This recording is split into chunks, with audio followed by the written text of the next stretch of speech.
इस कहानी की शुरुआत में हमें कोस्टा नाम की एक सिटी को दिखाया जाता है और यहाँ पर हमें एक हेलीकॉप्टर को दिखाया जाता है जिसमें डॉक्टर मॉर्बियस होते हैं और वो अपने कुछ आदमियों के साथ एक पहाड़ी पर लैंड करते हैं। और यहाँ हम देख पाते हैं कि यहाँ पर कुछ खास तरीके के चमगादड़ पाए जाते हैं और यहाँ पर हम जान पाते हैं कि ये चमगादड़ बाकी चमगादड़ों से बहुत अलग और ये बड़े होते हैं और इनका नाम वैम्पायर बैट्स होता है। इसके बाद हम देखते हैं कि मॉर्बियस अपने हाथ पर एक चाकू से कट लगाता है और उसके खून की महक पाकर बहुत सारी चमगादड़ वहां पर आकर इकट्ठा हो जाते हैं और यह सीन यहीं पर कट हो जाता है। अब इसके बाद हमें इसके पीछे की 25 साल की कहानी दिखाई जाती है और यहाँ पर हम मॉर्बियस को देखते हैं जो कि बहुत छोटा होता है और यहाँ पर हम जान पाते हैं कि मॉर्बियस के बॉडी पार्ट्स ठीक से काम नहीं कर रहे थे। असल में हम जान पाते हैं कि मॉर्बियस को बचपन में ही कोई बीमारी थी जिसकी वजह से वो ना ठीक से चल पाता था ना कोई काम कर पाता था और साथ ही साथ डॉक्टर्स ने यह भी बता दिया था कि उसके पास अब ज्यादा वक्त नहीं बचा है। अब हम देखते हैं कि जिस हॉस्पिटल में मॉर्बियस होता है वहां पर एक और लड़की की एंट्री होती है और उस लड़की का नाम लूशियस होता है और हम देखते हैं कि इन दोनों की मुलाकात के बाद इन दोनों के बीच काफी अच्छी खासी दोस्ती हो जाती है और यहाँ पर मॉर्बियस उसे माइलो नाम से बुलाता है। असल में हम ये भी जान पाते हैं कि इन दोनों को एक जैसी ही बीमारी होती है और हम देखते हैं कि यहीं पर एक डॉक्टर भी होते हैं जो कि इनका ध्यान रखते थे और हम जान पाते हैं इनका डॉक्टर बहुत ही अच्छा होता है जो कि इन दोनों का ध्यान हमेशा रखा करता था। और यहाँ पर हमें ये भी पता चलता है कि मॉर्बियस को ब्लड डिसीज होने की वजह से भी वो पढ़ने लिखने में बहुत ही होनहार होता है जिसकी वजह से मॉर्बियस की पढ़ाई की इंटेलिजेंस देखकर उसे यूएस पढ़ने के लिए भेज दिया जाता है और यहाँ पर मॉर्बियस बहुत ज्यादा स्पेशल पढ़ाई करता है और आगे चलकर वो बहुत ही अच्छा डॉक्टर बन जाता है और साथ ही में एक सिंथेटिक ब्लड का आविष्कार भी कर लेता है जिसकी मदद से उसने काफी लोगों की जानें बचाई थी। अब हम देखते हैं कि मॉर्बियस एक दिन अपने लैब में काम कर रहा होता है। उसके लैब का नाम होता है होराइजन लैब्स जहाँ पर वो अपनी कोलीग मार्टिन के साथ होता है और यहाँ पर हम जान पाते हैं कि मॉर्बियस इस लड़की के साथ मिलकर अपने ब्लड डिसीज को ठीक करने की कोशिश कर रहा था और वो हमेशा अपने साथ कुछ ना कुछ एक्सपेरिमेंट करता आ रहा था और आज उसे काफी सालों की मेहनत के बाद उसे एक तरीका मिल चुका था जिसमें वो वैम्पायर बैट्स के डीएनए के साथ अपने डीएनए को मिला देता है और उन दोनों की मदद से एक सीरम को तैयार कर लेता है। मॉर्फियस को पूरा यकीन था कि उसका यह आविष्कार उसको जरूर ठीक कर देगा और अपने आविष्कार में सक्सेस पाने के बाद वो अपने फ्रेंड माइलो को भी ये बात बताता है और यहाँ पर हम माइलो को देखते हैं जो कि बहुत अच्छी फैमिली से बिलोंग करता है और यहाँ पर हम ये भी जान पाते हैं कि मॉर्फियस ने आज तक जितने भी बड़े बड़े एक्सपेरिमेंट किए उन सभी की फंडिंग इसी से मिली थी। तब मॉर्फियस उससे बताता है कि उसने एक ऐसा सीरम का तैयार किया है जिससे उसकी बॉडी पार्ट को ठीक करने में उसे मदद मिलेगी और वो कहता है कि उसका एक्सपेरिमेंट काफी खतरनाक हो सकता है जिसकी वजह से उसे कहीं दूर जाकर एक्सपेरिमेंट करना होगा। अब इसके बाद ये सीन यहीं पर शिफ्ट हो जाता है और हमें एक शिप को दिखाया जाता है जिसके अंदर मॉर्फियस होता है जो कि अपने फ्रेंड के साथ साथ कुछ गुंडों को भी अपने साथ इन्वॉल्व कर लेता है ताकि वो एक्सपेरिमेंट को पूरा कर सके। तो ऐसा करके वो अपनी शिप को एकदम समंदर के बीचों बीच लेकर जाता है और अब यहाँ पर अपने ऊपर अपने एक्सपेरिमेंट को अंजाम देने वाला होता है। अब यहाँ पर हम देखते हैं कि मार्टिन मॉर्बियस के अंदर उस सीरम को इंजेक्ट कर रहा होता है लेकिन यहाँ पर उसका उल्टा ही रिएक्शन देखने को मिल जाता है। अब हम देखते हैं कि धीरे धीरे उसकी इंसानी बॉडी एक दरिंदे में बदलने लगती है और यहाँ पर मॉर्बियस की हालत पूरी तरीके से खराब होने लगती है और यहीं पर हम देखते हैं कि मॉर्बियस एक इंसान से एक वैम्पायर में बदल जाता है और हम देखते हैं कि मॉर्बियस जैसे ही उन सबके सामने आता है तो ये लोग काफी देखकर काफी डर जाते हैं और उल्टा मॉर्बियस के ऊपर ही फायरिंग करना शुरू कर देते हैं और इस वक्त हम देखते हैं कि मॉर्बियस बिल्कुल भी अपने कंट्रोल में नहीं होता क्योंकि वो एक बमफायर बन चुका था। और यहाँ पर हम ये भी देखते हैं कि मॉर्बियस की ताकत लगभग 100 गुना ज्यादा बढ़ चुकी थी। अब वो एक नॉर्मल इंसान से ज्यादा कहीं फास्ट हो चुका था और मॉर्फियस अपनी पावर का इस्तेमाल करते हुए वहां पर सारे मौजूद लोगों को मार डालता है और उनको मारकर उनके शरीर से पूरा खून पी जाता है। और हम देखते हैं कि यहाँ पर मार्टिन भी होती है जो कि इस हादसे के दौरान बेहोश हो चुकी थी। और अब हम देखते हैं कि अगले दिन जब मॉर्फियस को होश आता है तो वो देखता है कि उसके सारे के सारे लोग मारे जा चुके हैं और जब मॉर्फियस सीसीटीवी कैमरे को चेक करता है तो वो उसमें अपने आप को ही पाता है।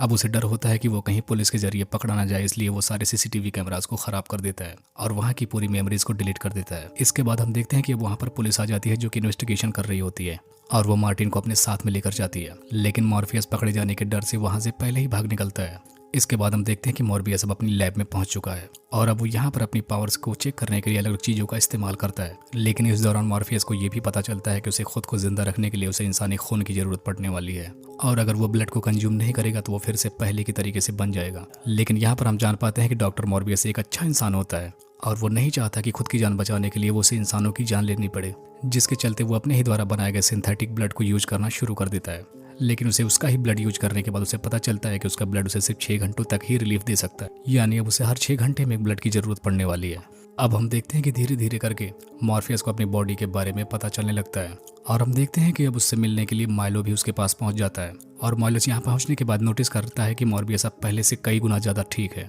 और साथ ही वो चलने फिरने में भी एक नंबर का है। तब वो मॉर्बियस से उसका राज पूछने लगता है। तब वो उससे पूछता है कि आखिर ये कैसे हुआ, क्या तुमने जो सिरप बनाया था वो सचमुच में यूजफुल है। और वो भी मॉर्बियस से वही सिरम मांगने लगता है लेकिन तब उसे मॉर्बियस समझाने लगता है कि वो सिरम एक जानलेवा जहर है वो तुम्हारी ज़िंदगी बर्बाद करके रख देगा। और देखो, मैं खुद एक इंसान से एक दरिंदा बन चुका हूँ। और ऐसा कहते हुए मॉर्फियस उसकी मदद करने से इनकार कर देता है। माइलो उससे बार बार वही सीरम मांगता है, लेकिन मॉर्फियस उसे देने से इनकार कर देता है। इसके बाद माइलो वहाँ से चला जाता है। लेकिन थोड़ी ही देर बाद मॉर्फियस को पता चलता है कि उसके लैब में काम करने वाले किसी एम्प्लॉय की जान चली गई है और उसकी मौत के बाद उसकी बॉडी से सारा खून पी लिया गया है। अब वहाँ पर जब पुलिस अपना इन्वेस्टिगेशन करती है तो उसे मॉर्फियस पर ही शक होता है, क्योंकि ऐसी ही घटना उस जहाज पर भी हुई थी और वहाँ भी मॉर्फियस ही मौजूद था। और यहाँ पर कहीं ना कहीं मॉर्बियस को भी ये लगने लगा था कि क्या पता जब वो अपने वंपायर फार्म में रहा हो तो उसने अपने ही आदमी की जान ले ली, क्योंकि मॉर्फियस जब भी वंपायर बनता है तो उसे कुछ भी याद नहीं रहता कि उसने क्या कर डाला है। अब देखते हैं कि पुलिस अपना इन्वेस्टिगेशन पूरा करके जब मॉर्फियस को पकड़ने आती है तो मॉर्फियस वहाँ से भाग निकलता है, लेकिन कैसे भी करके पुलिस मॉर्फियस को पकड़ लेती है और उसे जेल भेज देती है। इसके बाद हम देखते हैं कि मॉर्फियस अब पुलिस स्टेशन में है, लेकिन वहीं पर उससे मिलने के लिए उसका पुराना दोस्त लूशियस भी आता है और उसके हाथ में एक छड़ी भी होती है और साथ ही में एक खून की थैली भी होती है, जो कि जाते वक्त वहीं पर छोड़कर चला जाता है, जिसे देखकर मॉर्फियस को ये पता चल जाता है कि कहीं ना कहीं लुइस ने भी वही सीरम इंजेक्ट कर रखा है, जिसकी वजह से वो अपनी बॉडी को भी फिर से ठीक कर पाया है। अब यहाँ पर मॉर्फियस को एक बात और कंफर्म हो जाती है कि उसके जिस एम्प्लॉय की मौत हुई थी वो उसकी खुद की वजह से नहीं हुई थी, बल्कि लूशियस ने उसे मारा था, क्योंकि अब वो भी एक वंपायर ही बन चुका है। अब वो सोचता है कि कहीं लूशियस अपनी खून की प्यास बुझाने के लिए और भी लोगों को ना मारे, इसलिए मॉर्फियस वहाँ से जुल तोड़कर भाग निकलता है। और वहाँ से निकलते ही मॉर्फियस जाकर अपने बेस्ट फ्रेंड लूसियस के पास जाता है और उसे समझाने लगता है कि तुम एक दरिंदे बन चुके हो। यहाँ पर वो उसे समझाने की काफ़ी कोशिश करता है और वो कहता है कि वो उसकी मदद कर सकता है, लेकिन यहाँ पर लूशियस उसकी एक बात भी नहीं मानता, बल्कि उसके सामने जो भी आता था उसे वो जान से मारता हुआ चला जाता था। तब हम देखते हैं कि लूशियस मॉर्फियस को एक ऑफर देता है। वो कहता है कि हमारे पास में एक ऐसी ताकत है जो कि पूरी दुनिया में किसी और के पास नहीं है। अगर हम दोनों एक साथ मिलकर काम करें तो वो कर सकते हैं जो दुनिया में कोई और नहीं कर सकता। लेकिन मॉर्फियस उसका साथ देने से मना कर देता है। यहाँ पर लूशियस चाहता था कि वो उसके साथ मिल जाए। अब जब उसे पता चल जाता है कि उसके साथ मॉर्फियस होने नहीं वाला, तब वो हर वो ऐसी कोशिश करता है जिससे मॉर्फियस पुलिस के हत्थे चढ़ जाए या फिर वो मार ही दिया जाए। और वो धीरे धीरे करके ऐसे कुछ घटनाएं भी करने लगता है, लेकिन ये बात अब मॉर्फियस को भी पता चल जाती है। इसलिए मॉर्फियस आप सीधा अपने लैब पर जाता है और वहाँ जाकर वो एक ऐसी सीरम बनाने लगता है जिसे लूशियस के अंदर इंजेक्ट करने के बाद वो पहले जैसा हो जाए। वहीं दूसरी तरफ हम लूशियस को देखते हैं, जो कि अब और भी ज़्यादा खतरनाक हो चुका था, क्योंकि उनसे इंसानों का ब्लड पी पी कर अपने आप को बहुत ही ज़्यादा पावरफुल बना लिया था और लोगों की मारने की भूख उसकर बढ़ चुकी थी। इसीलिए वो अपने ही डॉक्टर को मार डालता है और साथ ही में मार्टिन को भी अधमरा कर देता है। और अब हम देखते हैं कि जब मॉर्फियस मार्टिन को बचाने के लिए वहाँ पर पहुँचता है तो उस वक्त खुद मॉर्फियस काफ़ी ज़्यादा कमज़ोर होता है और यहाँ पर मार्टिन तो वैसे भी अधमरी पड़ी थी, लेकिन यहाँ पर लूशियस डबल ताकतवर होता है। और इसकी वजह सिर्फ यही होती है कि मॉर्फियस ने आज तक किसी इंसानी खून को नहीं पिया था, वो बस सिंथेटिक ब्लड ही यूज करता था। और वहीं दूसरी तरफ लूशियस इंसानी ब्लड को यूज कर करके बहुत पावरफुल हो चुका था। इसीलिए वो मॉर्फियस से कहती है कि तुम मेरा ही ब्लड पी जाओ और अपने आप को ताकतवर बनाकर उससे लड़ो। और अब नहीं चाहते हुए भी मॉर्फियस मार्टिन का ब्लड कंज्यूम कर लेता है ताकि वो लूशियस से लड़ सके। अब इसके बाद हम देखते हैं कि मॉर्फियस और लूशियस के बीच एक बहुत ही भयानक और खतरनाक फाइट होना शुरू हो जाती है। लेकिन यहाँ पर हम जान पाते हैं कि लूशियस की स्ट्रेंथ और ताकत काफ़ी ज़्यादा होती है, जिसकी वजह से वो मॉर्फियस और काफ़ी ज़्यादा भारी पड़ जा रहा था। लेकिन इसी बीच मॉर्फियस को पता चलता है कि उसके पास एक और स्ट्रेंथ भी है, जो कि ये था कि वंपायर्स के साथ कम्युनिकेट करके उन्हें अपने साथ में ले लेना और उनसे खुद के अकॉर्डिंग कोई भी काम करवा लेना। और हम देखते हैं कि मॉर्फियस अपने चमगादड़ों के दम पर लूशियस पर एक दमदार अटैक कर देता है, जिसकी वजह से लूशियस वहीं पर गिर जाता है। फिर मॉर्फियस उसके करीब आकर अपना बनाया हुआ सीरम उसके अंदर इंजेक्ट कर देता है, जिसको इंजेक्ट करने के बाद लूशियस वहां पर जान से ही मारा जाता है। इसके बाद मॉर्फियस वहां से चला जाता है। लेकिन वहीं पर अगली सीन में हमें मार्टिन दिखाई देती है, जो कि पहले वक्त हदमरी हालत में होती है और अब वो अपने आप को बिल्कुल से रीहील कर चुकी है। यानी हम जान पाते हैं कि उसके अंदर भी मॉर्फियस जैसी पावर ही आ गई है। और इसी को दिखाते हुए ये मूवी यहीं पर एंड हो जाती है।